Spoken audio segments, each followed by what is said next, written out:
parte de que nos hayan suspendido los famosos aranceles pasan por el hecho de que hay compromisos de que además de entregar capos vigentes y actuales de los que están en Sinaloa y en Jalisco Nueva Generación o el noroeste, también se entreguen políticos que apoyaron durante el anterior sexenio, ¿sí?, a estos grupos, y que también se entreguen a empresarios financieros que les ayudaron a operar y lavar sus dineros.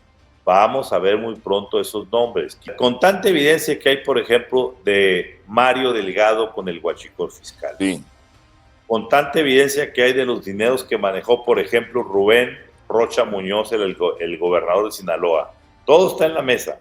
¿Por qué crees tú que no los pueden meter a la cárcel? Por el sistema que creó Morena de complicidades. Mario Delgado fue el epicentro del dinero del huachicol fiscal, de este contrabando que sin pagar impuestos de Estados Unidos de combustibles, cuyas utilidades, buena parte, fueron a parar a las campañas de Morena en 2021. A ver, señores, están todos muy contentos, ¿verdad? Pues yo fui el que operé el partido, era el presidente nacional, y yo me tragué los sapos y las culebras de todo lo que me dieron del dinero del huachicol para llevarlo a Morena. O me protegen a mí, o yo me van a llevar allá a Estados Unidos los americanos y voy a tener que cantar. Y entonces, pues, ¿qué pasó? Lo tenemos hoy en la Secretaría de Educación. Igual pasa con el gobernador de Sinaloa. El gobernador de Sinaloa dice, perfecto, ustedes me quieren entregar, entréguenme, nada más que en el momento que me entreguen, yo voy a decir a dónde mandaba yo también las maletas, que así como a mí me trajeron maletas de efectivo cuando yo fui candidato, así yo mandé maletas de efectivo a muchos candidatos del 2024, incluyendo la señora presidenta.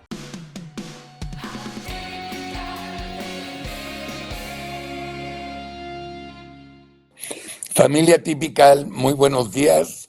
Hoy es domingo, hoy es día de platicando, hoy es día de platicar con una persona que ustedes conocen muy, muy bien, pero que tiene muchos secretos que hoy vamos a descubrir.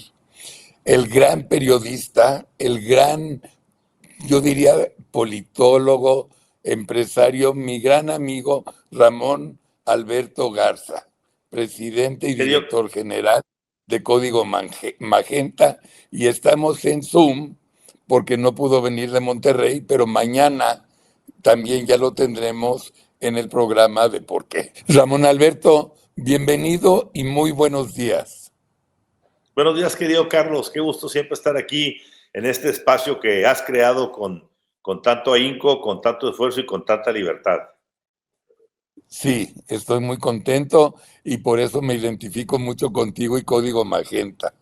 Oye, Ramón Alberto, sí vamos a hablar de política y todo el rollo, pero yo sé que muchísima familia atípica no conoce tu lado profesional de historia, que a mí se me hace maravilloso. Entonces, voy a empezar para que tú le empieces a platicar al público cómo empezaste de periodista y cómo terminaste en 10 minutos director general del periódico más importante de Monterrey, El Norte. Y luego nos vamos a los otros periódicos, pero Familia Atípica, el periódico más importante en Monterrey y el único realmente muy, muy importante e influyente es El Norte, un bebé creado por Ramón Alberto. A ver, nomás aclarando, no es un bebé creado por Ramón Alberto, se lo creó la familia Junco de la Vega desde los años... No, yo sé, la familia Junco. 1922, y a mí me tocó entrar, bueno, te platico, me tocó ingresar al Norte a los 17 años, mi querido Carlos, en 1973, cuando estaba yo en primer semestre de la carrera de comunicación. Yo perdí, entre comillas, un año en la carrera de ingeniería, cuando me di cuenta de que no era mi vocación, aunque me iba muy bien en ingeniería, en el TEC de Monterrey, cuando me enseñaron los foquitos de los lugares donde iba a estar trabajando, tipo en Cemex o en cervecería y demás, dije, de aquí yo no soy. Fui con los psicólogos, me dijeron, cámbiate a comunicaciones, esa es tu área. Me cambié en comunicaciones en enero del 73 y para junio del 73 yo ya era reportero e investigador del periódico El Norte. Ahí estuve desde el 4 de junio del 73 como reportero investigador. Me formé con Alejandro Junco y Rodolfo Junco, con muchos maestros que ahí teníamos importantes. Me gradúo, me voy a la Universidad de Texas en Austin, becado precisamente por el periódico El Norte, por la familia Junco, y me voy como corresponsal, regreso, me nombran gerente de redacción, luego subdirector del periódico, y a los 26 años me convierto en director general editorial del periódico El Norte, que pues vivimos desde el año 81 hasta el año 2000, 19 años de dirección de ese medio, que no solamente nos dio las satisfacciones de haberlo levantado. Cuando yo entré a director, no éramos el número uno, era el periódico El Porvenir. El Norte estaba 2-3 puntos abajo y transformamos con un equipo muy importante de profesionales, hombres y mujeres, jóvenes todos. Hicimos de 4 secciones, nos fuimos a 34 secciones. Se convirtió en un periódico muy emblemático para México, por la libertad primero, por su capacidad de innovación, y de una u otra manera comenzó a leerse mucho en la Ciudad de México. Se llegaron a mandar en un tiempo hasta 5,000 ejemplares diarios por avión, todas las mañanas, muy temprano, a la Ciudad de México. Eso fue lo que motivó, mi querido Carlos, que en el año 93 la familia Junco decidiera que nos fuéramos a la Ciudad de México. Bueno, del 92, pero para lanzar el 93, el periódico Reforma, ¿sí? Veníamos precedidos de que en estos años anteriores a la Reforma, El Norte se había convertido en el periódico más importante de México sin estar en la capital. Había conformado a una cantidad importante de escritores que, para poder leerlos a todos, los que leías tú en El Norte, incluyendo gentes como Manuel Buendía, incluyendo gentes como Enrique Krause, incluyendo una pléyade, ¿no? Guadalupe Loaesa, Miguel Ángel Granado Chapa. Todos esos estaban en El Norte, pero si los querías leer en la Ciudad de México, tenías que comprar 5 periódicos y 2 revistas, ¿sí? Entonces, cuando llegamos a la Ciudad de México con Reforma en el 93, pues se vino la explosión en donde todos esos personajes se concitaron en las páginas de Reforma, y te recordarás aquella famosa confrontación con los voceadores que querían ponernos condiciones, en los que la gente pues, nos boicotearon, los voceadores, la distribución. Salimos todos, directivos, reporteros, fotógrafos. La gente iba al Reforma a pedir sus ejemplares para vocearlos, ¿sí? Tú fuiste uno de ellos, exactamente. Tú fuiste uno de ellos. Siempre has sido un gran amigo de esa casa en toda la vida. Y bueno, pues de ahí surgió después el periódico Mural en Guadalajara, Palabra en Saltillo. Y en el año 2000, pues ya teniendo un grupo importante de medios, ya teníamos 8 periódicos, incluyendo los metros y todos los periódicos marginales, pues nos mudamos, por así decirlo. Me fui de vicepresidente a Televisa, en las épocas incipientes, cuando Emilio Azcárraga Gallán comenzaba con el grupo a tomar control de ese medio. Apoyamos abrir ese medio a la democracia. Exactamente, entramos en febrero del año 2000, cuando iba a empezar la campaña presidencial, donde estaban Vicente Fox, Cuauhtémoc Cárdenas, para Ciudad de México, la Bastida del candidato, y claro, teníamos en la parte de la Ciudad de México la primera incursión de Andrés Manuel López Obrador, ¿sí? Y todas esas cuestiones, esa pantalla que solía definirse como soldado del PRI, como lo decía don Emilio Azcárraga, pues el tigre, terminó ya con Emilio Azcárraga ya abriéndose a la democracia, se le dio pantalla a todo el mundo, y curiosidad o no, pues ganó Vicente Fox, ¿verdad? Sí. Y ahí fuimos a tratar de buscar la compra de El Universal, que se llegó a firmar, se terminó pues suspendiendo por razones medio políticas, curiosas, que nunca entendimos,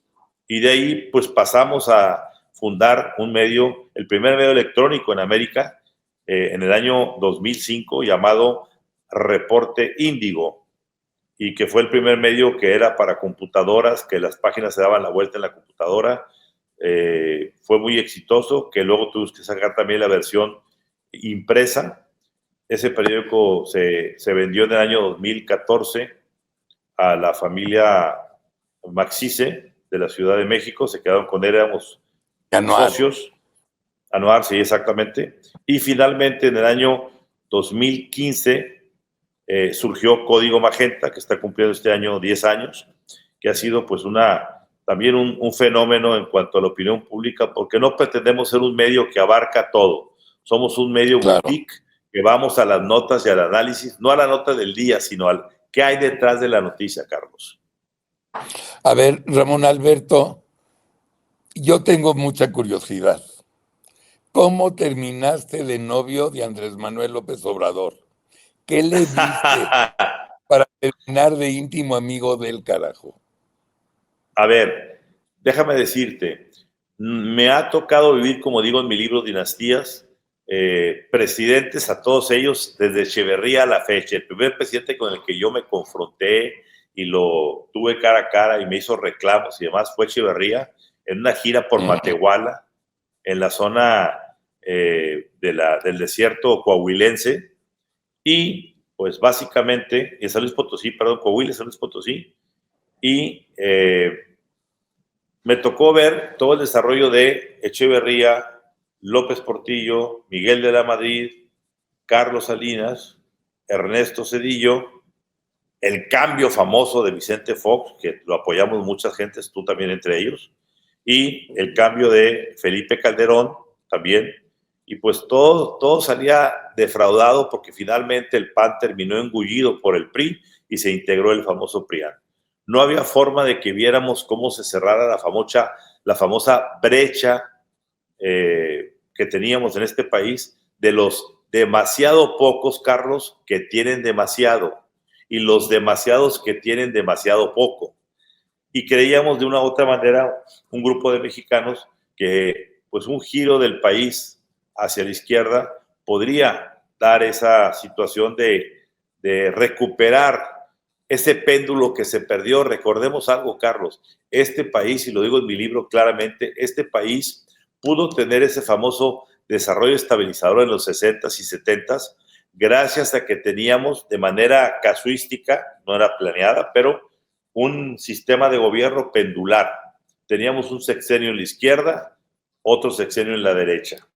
Y pues teníamos López Mateos en la izquierda, Gustavo Díaz Ordaz en la derecha, Echeverría en la izquierda, López Portillo en la derecha. Miguel de la Madrid no alcanza a rebotar a la izquierda por la gran crisis del 82, el petróleo, la crisis de la banca. ¿Y dónde quedamos en medio? Y de Miguel de la Madrid en adelante, Miguel de la Madrid, Carlos Salinas, Zedillo, Fox, Calderón y Peña Nieto, fueron 6 sexenios, 36 años en los que el péndulo se mantuvo en la derecha. ¿Qué significó eso? Voltear a ver únicamente las necesidades de las empresas, del capital, que no es malo, pero hay que compensarlo un poquito con las necesidades sociales, que era lo que hacía antes el Estado mexicano. Finalmente, ¿dónde radica el epicentro de este giro? Pues en que el poder adquisitivo de los mexicanos se redujo al 50%, ojo, 50% del sexenio de Echeverría al sexenio de Peña Nieto. Eso fue lo que vino a tomar López Obrador. Cuando a mí me preguntan, ¿por qué sientes que ganó López Obrador? Porque la combinación perversa de haber entrado al Tratado de Libre Comercio, que es muy buena, no digo que sea perverso el Tratado de Libre Comercio, es lo que nos tiene hoy aquí con vida. Es una gran decisión de Carlos Salinas de Gortari. Sin embargo, para ser eficientes, tuvimos que empezar a sacrificar ciertas cosas para que los salarios fueran realmente baratos. Y ahí empezó, mi querido Carlos, el famoso outsourcing, para bajar los costos del Infonavit, del Seguro Social, y terminamos dándole a la gente un salario oficial que no era, de tal manera que aunque ganaran 20,000 pesos, 15,000 o 10,000 en su nómina, en la realidad acá estaban registrados que ganaban 2,500, 3,000, 6,000, y cuando vino que esa gente se retirara, no encontraron una pensión acorde a lo que ellos habían estado ganando. El Seguro Social les decía, de aquí, de acuerdo a lo que me están pagando a mí, es 5,000 pesos, por tanto te tocan 2,000 pesos de retiro. Pues entonces se hizo un ejército de desposeídos a los cuales se les sacrificó su pensión, y cuando llega López Obrador de manera muy inteligente y astuta dice, aquí está el hoyo negro social de este país, y les entregó tarjetas de débito, de débito, pero con su dinerito adentro. ¿Para qué? Para recuperar esa pensión. Te voy a poner un caso.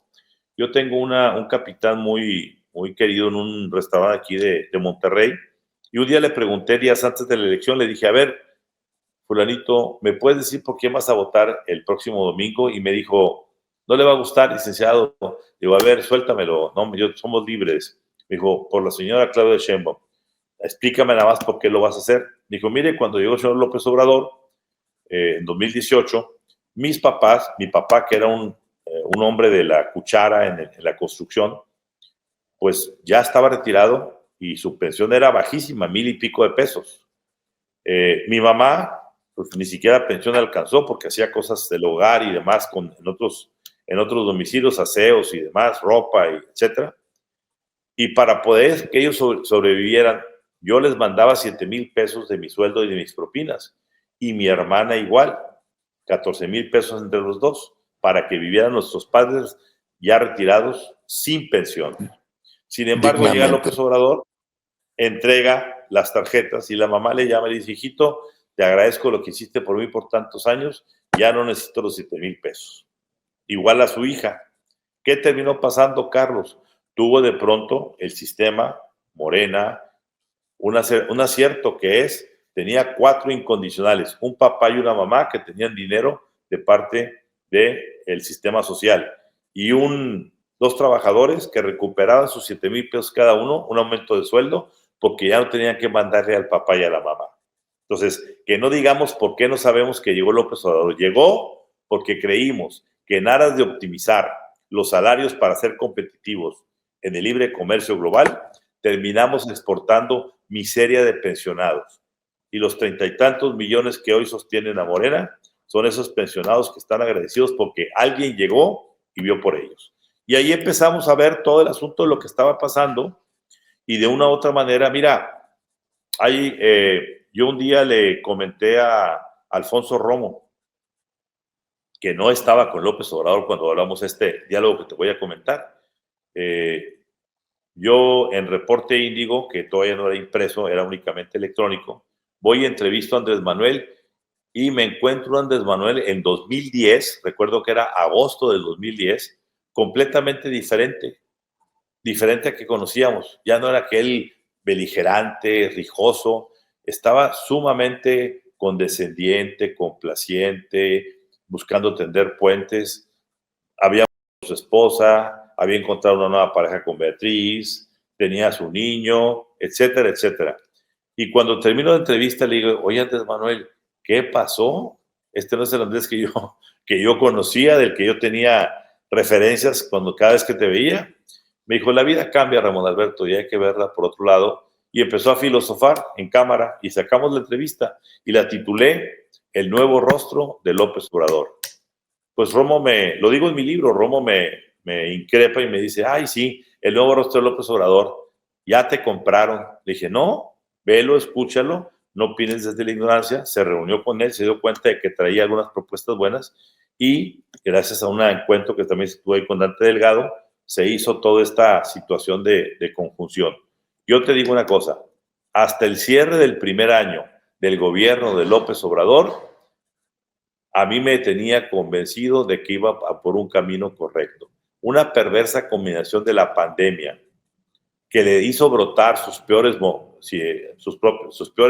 elementos de carácter y sus peores resabios de vida, lo trastornó y lo llevó por otro lado, a grado tal que, como digo en mi libro de Dinastías, yo terminé parándome de la mesa cuando le llevé videos de un personaje importante de su gabinete tomando dinero en efectivo, dólares, contando millones de dólares de moche y él no se decidió a tomar cartas en el asunto. Le sacó la vuelta. En ese momento yo solía tener frecuentes desayunos a solas con el presidente en ese primer año, y en ese momento yo me paré de la mesa, de adentro de la sala presidencial, para irme y decir, ya te entendí. Es decir, no es cierto lo que estabas prometiendo, y por alguna razón que no vas a nunca admitir, no puedes tocar este personaje. Y a partir de ahí, desde febrero del 2020, mi querido Carlos, no he vuelto a cruzar palabra con él. Fue para mí la gran decepción política. A ver, dentro de tu conocimiento que tienes con él, ¿por qué nunca metió a nadie a la cárcel? O sea, hay 4.500 millones de corruptos en Morena, que ya lo sabemos, que ya está comprobado, que ya está demostrado, y siempre se hizo con los amigos de los hijos, con Bartlett, los hijos de Bartlett, Rocío Nale, el primo de Rocío Nale, todos los nombres que queremos, Ramón Alberto, y ¿qué es lo que le impidía a él meter a la cárcel a los corruptos? A ver, el problema que tienes, déjame traerlo al tiempo presente. Sí. A ver, con tanta evidencia que hay, por ejemplo, de Mario Delgado con el huachicol fiscal. Sí. Con tanta evidencia que hay de los dineros que manejó, por ejemplo, Rubén Rocha Muñoz, el gobernador de Sinaloa. Todo está en la mesa. ¿Por qué crees tú que no los pueden meter a la cárcel? Por el sistema que creó Morena de complicidades. Mira, recordemos algo, mi querido Carlos.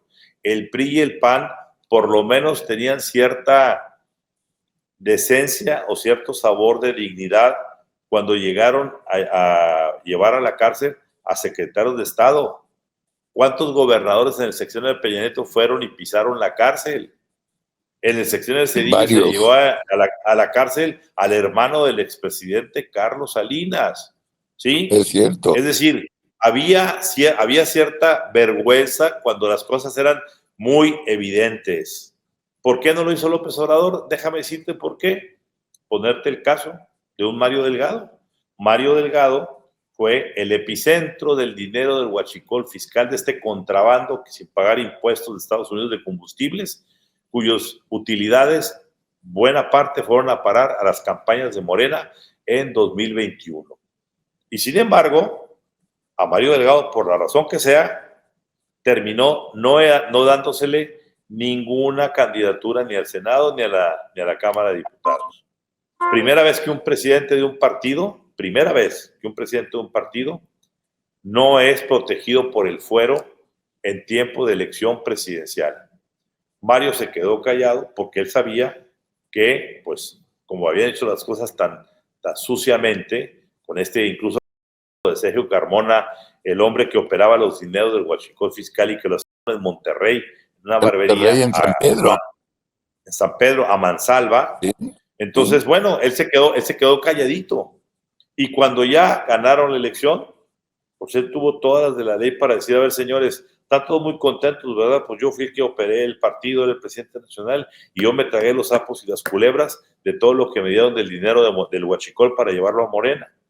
O me protegen a mí, o me van a llevar allá a Estados Unidos los americanos y voy a tener que cantar. Y entonces, pues, ¿qué pasó? Lo tenemos hoy en la Secretaría de Educación. Igual pasa con el gobernador de Sinaloa. El gobernador de Sinaloa dice, perfecto, ustedes me quieren entregar, entréguenme. Nada más que en el momento que me entreguen, yo voy a decir a dónde mandaba yo también las maletas, que así como a mí me trajeron maletas de efectivo cuando yo fui candidato, así yo mandé maletas de efectivo a muchos candidatos del 2024, incluyendo la señora presidenta. Entonces, este enrejado, Carlos, de complicidades en las cuales se apuntan uno a otro con la impide que nadie detone el gatillo. Y eso genera una absoluta y total impunidad, y por eso no vemos a ningún morenista en la cárcel. ¿Qué más ejemplo quieres que el de Ignacio Ovalle con el famoso caso de Segalmex, que son 3 o 4 estafas maestras, 3 o 4, y lo sacan de Segalmex, el presidente, y lo mete a gobernación, Lo mismo que hizo con Ricardo Peralta cuando se descubrió que Peralta había vendido todas las aduanas de este país, porque eso lo reportó el gobierno americano. Y sí, el presidente en ese momento hizo lo que debía hacer, quitarlo de ahí por corrupto, pero le dio una protección a la Secretaría de Gobernación, es decir, lejos de irse, ¿sí? Pues, a donde tenía que irse, como diríamos en el slang, a mascar barrote, ¿sí? Pues no, se desprotegía en una crujía en Bucareli para que siguieran operando. Van a salir todas esas cosas próximamente, no tengan la menor duda. Y no porque ¿Por qué? ¿En qué te basas? En que todo esto que está pasando de la relación con Estados Unidos, el asunto del crimen organizado. A ver, Carlos, cuando tú sacas ya que estos grupos, esos cárteles, son grupos terroristas, toda aquella persona de cualquier tipo, político, empresario, financiero, ciudadano, que haya ayudado o apoyado a esos grupos, es sujeto al mismo trato como terrorista. Y te pongo un caso del expresidente. Nada más quiero sacar dos cositas al aire. Uno, el presidente cuando Ovidio Guzmán, el hijo del fue liberado en aquel culiacanazo, ¿recordarás? Sí, perfecto. ¿Qué dijo López Obrador? Yo di la orden, lo dijo abiertamente en una mañanera, yo ordené liberarlo.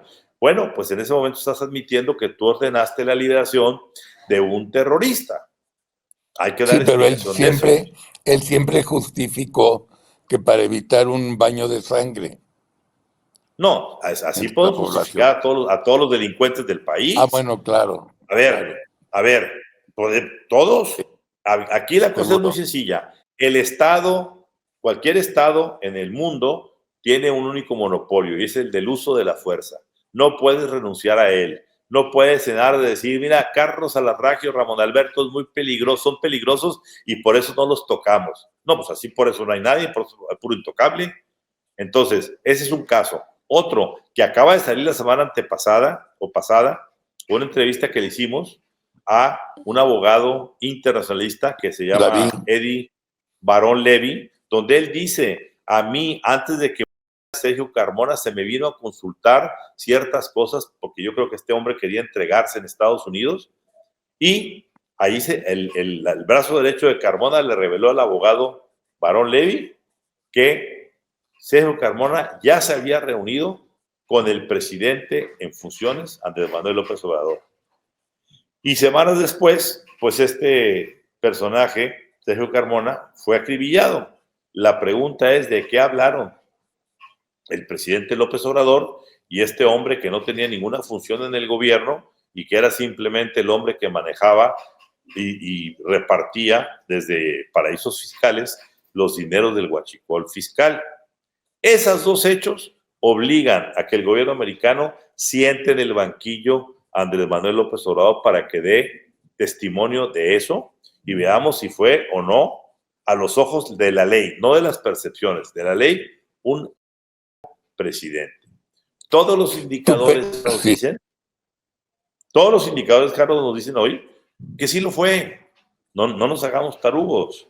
Lo fue porque protegió lo que protegió. Les puso un paraguas enorme llamado abrazos, no balazos, y con ese paraguas no les cayó ni una gota de castigo. ¿Sí? Dicho eso, 100%. pues hombre, yo publiqué un artículo hace unas 3 semanas que ya lleva como 4 y pico millones de views, que se llama Los nombres bajo la lupa. Y señalo a 7 personajes que están siendo analizados en Estados Unidos, en Washington, porque de esto que ha pasado estos días, de estas negociaciones, parte de esas negociaciones, parte de que nos hayan suspendido los famosos aranceles, pasan por el hecho de que hay compromisos de que además de entregar capos vigentes y actuales de los que están en Sinaloa y en Jalisco Nueva Generación o el noroeste, también se entreguen políticos que apoyaron durante el anterior sexenio, ¿sí?, a estos grupos, y que también se entreguen a empresarios o financieros que les ayudaron a operar y lavar sus dineros. vamos a ver muy pronto esos nombres. Quizá de aquí al 2 de abril vayan a hacer esas ofrendas, ¿sí? Y entonces, bueno, A ver, tendremos, sí. ¿qué percepción tienes de la plática que tuvo el jueves Trump con Claudia? A ver, ¿Qué habrán yo acordado? tengo la, a ver, no, yo tengo la percepción de que Claudia, la presidenta Claudia Sheinbaum, eh, operó excelentemente bien sus tiempos y sobre todo sus formas. Si te fijas, el lunes dan abiertamente, se aplican los aranceles.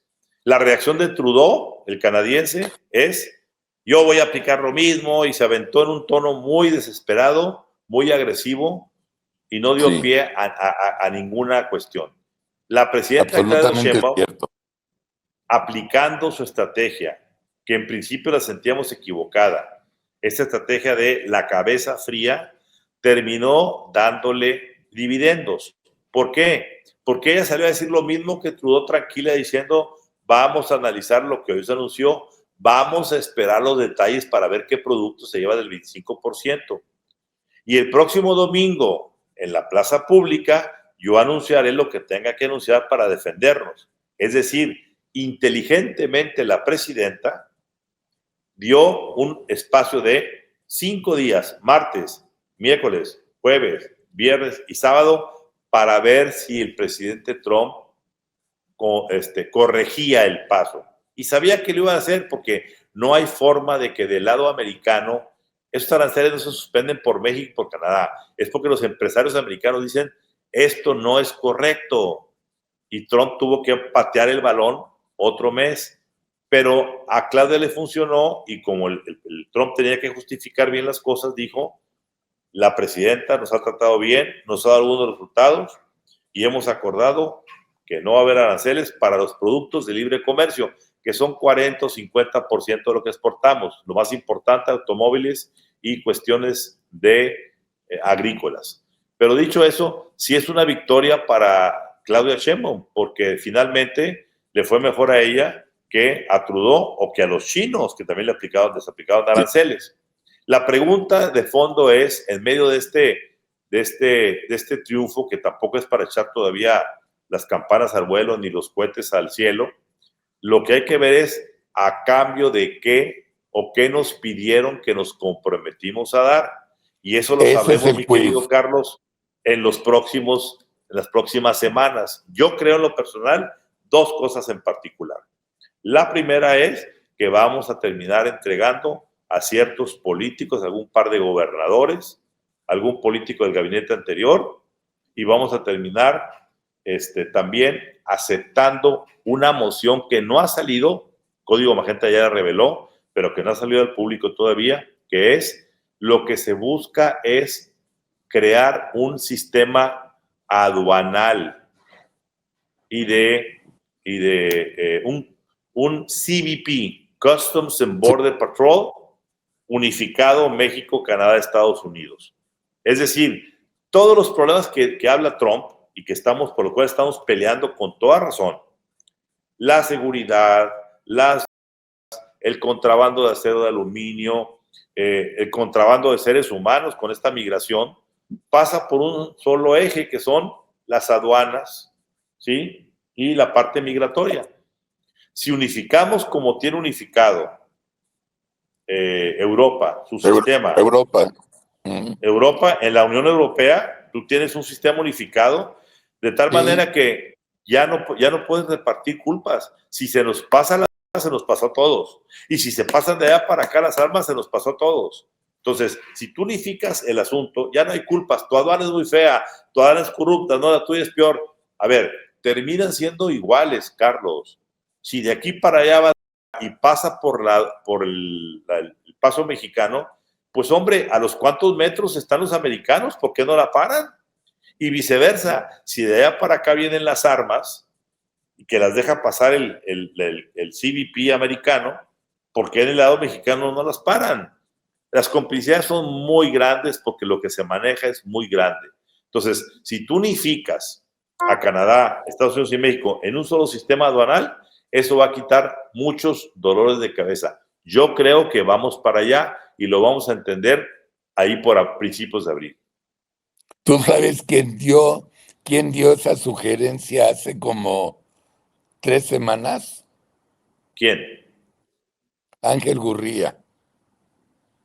Ah, bueno, pues ahí está. En su programa de la reconstrucción, él dice, Sí.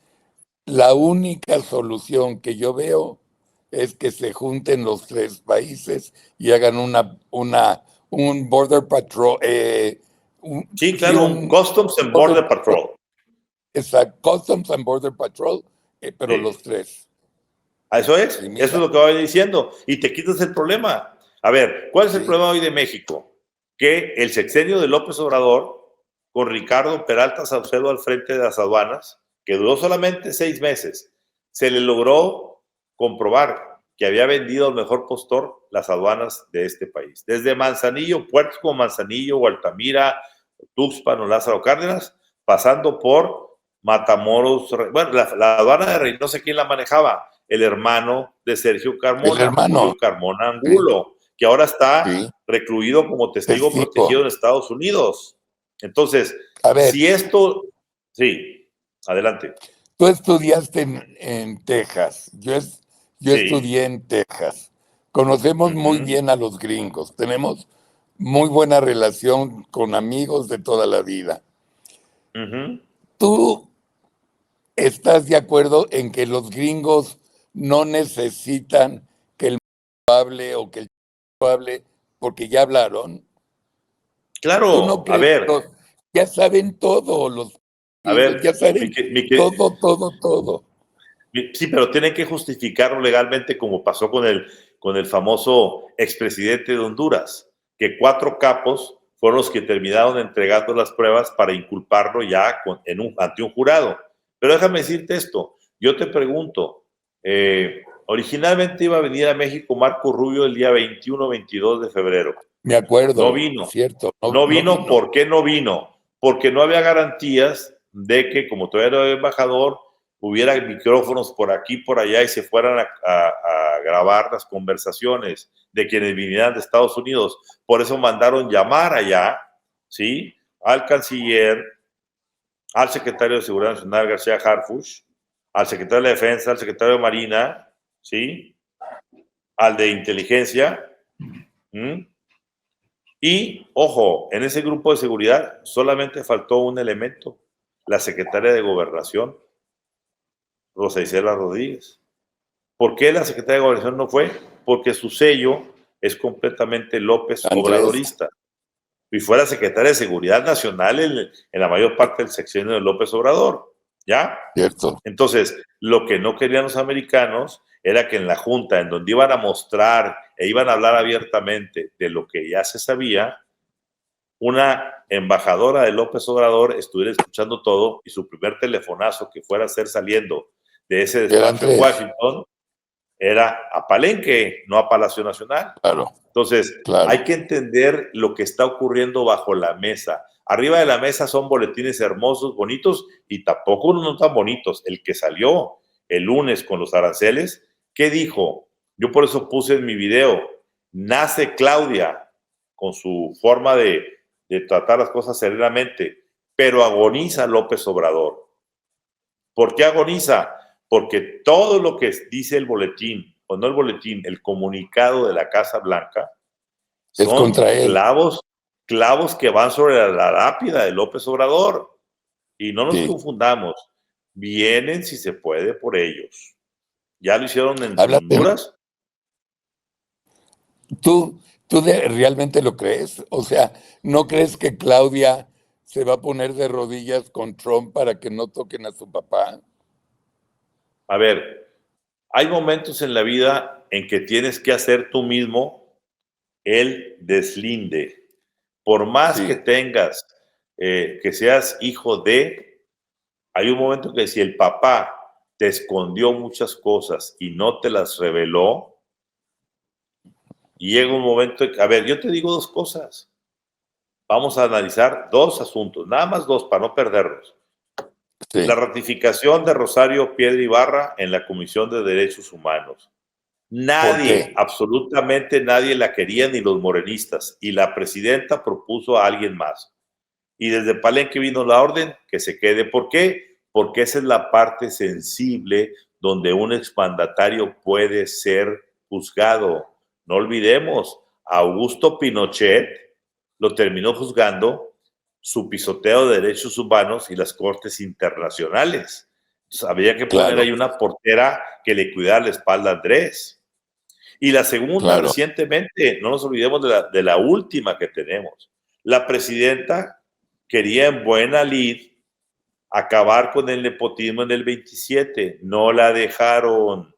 Lo patearon, dice, con el Partido Verde, tan independiente que ese Verde, tú lo sabes.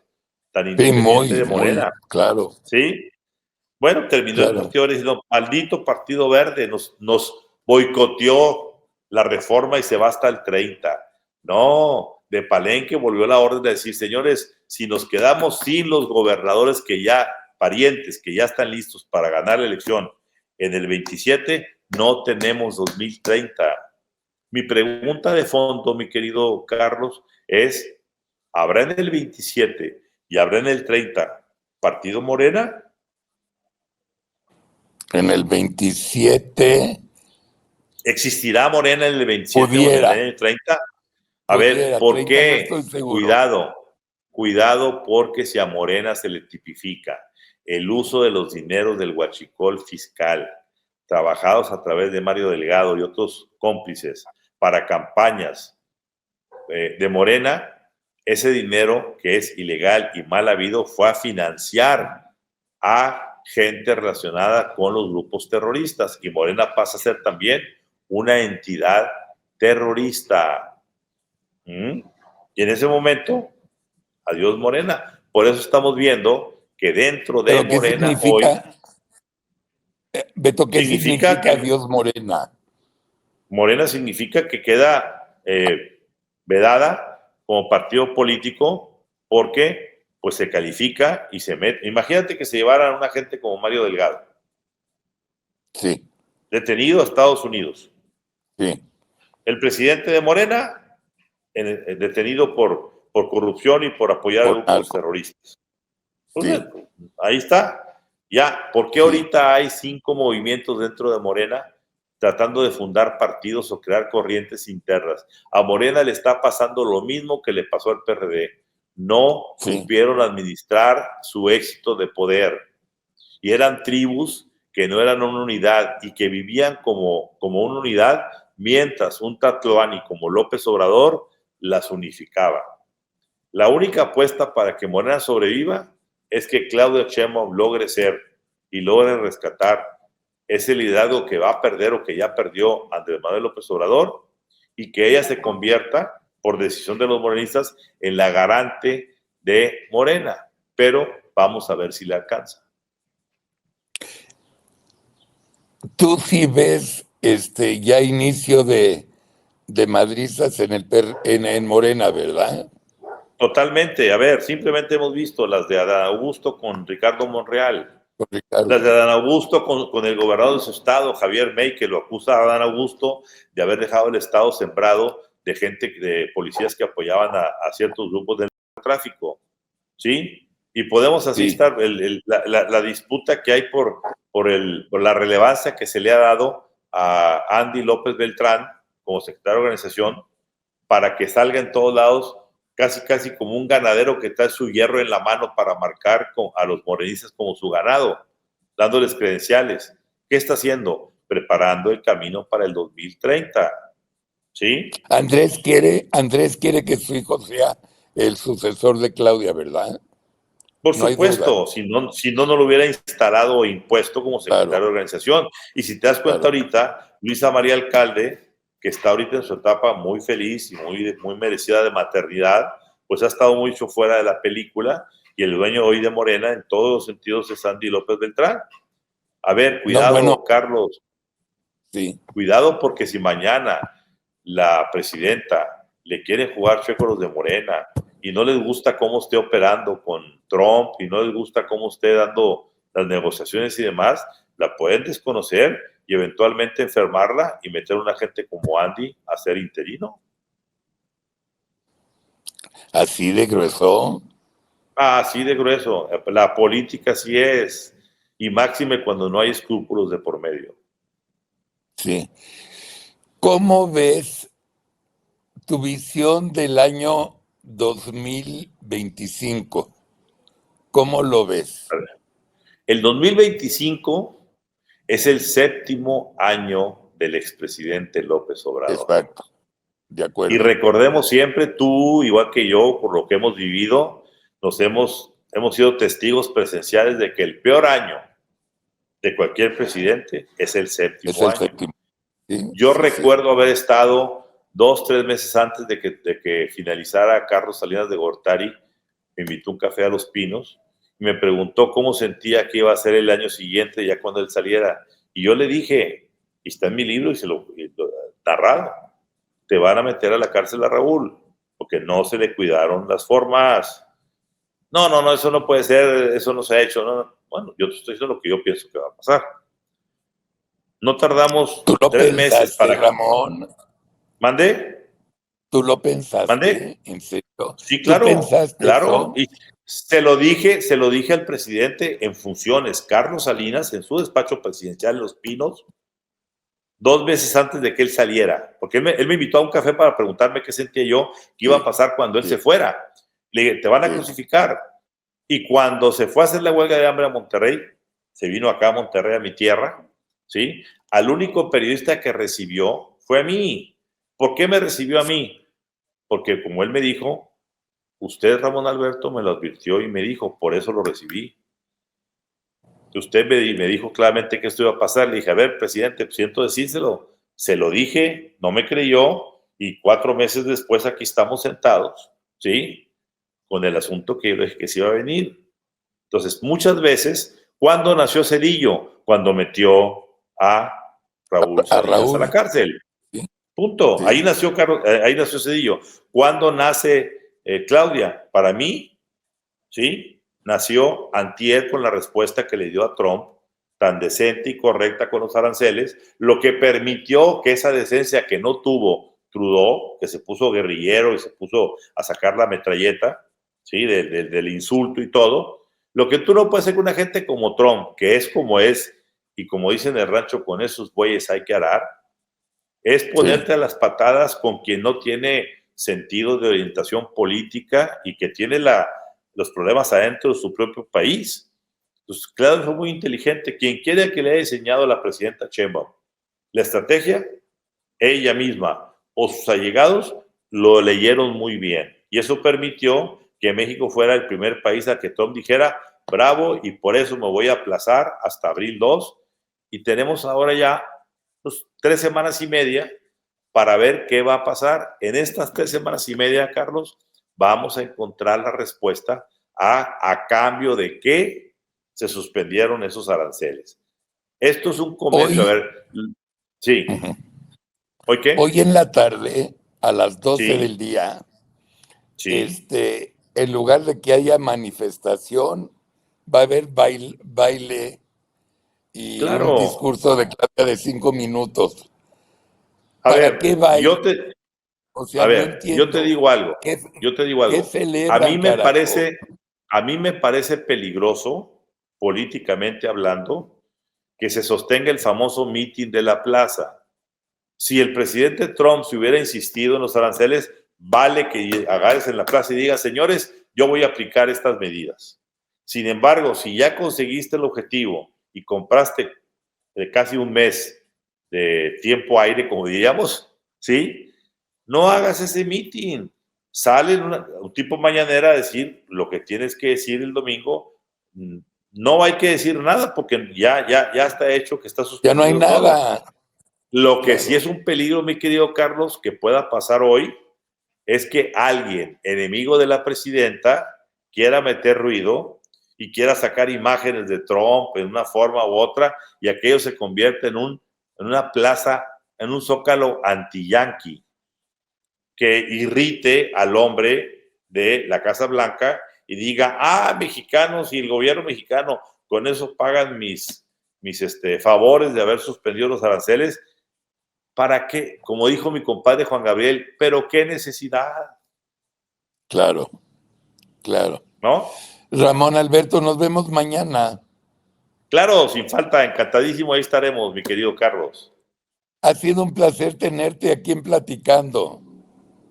Gracias por tu hospitalidad y como siempre, con todo mi afecto y admiración hacia ti y a tu trayectoria y todo lo que has logrado hacer, incluyendo este espacio como Atypical TV, que bueno, pues está consolidado en el gusto de una cantidad importante de mexicanos que esperan las diferentes voces de libertad sin línea que se expresan aquí.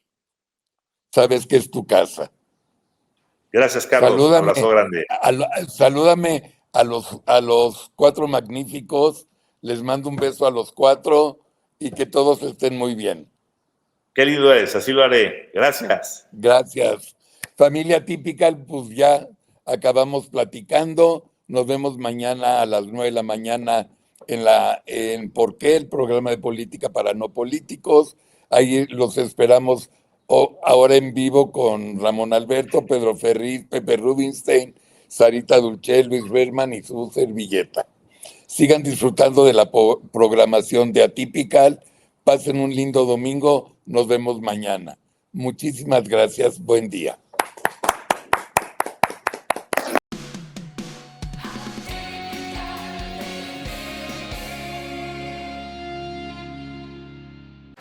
Familia Atypical, muy buenos días. El telegrama semanal que he escrito este jueves para todo Atypical TV se lo dirigí a los 64 millones y medio de mexicanos con credencial de elector que odian a Morena. Y como cada jueves les recuerdo me hagan el gran favor de viralizar este video entre sus amigos, conocidos, familiares. Mil gracias. Bien, vamos a la lectura.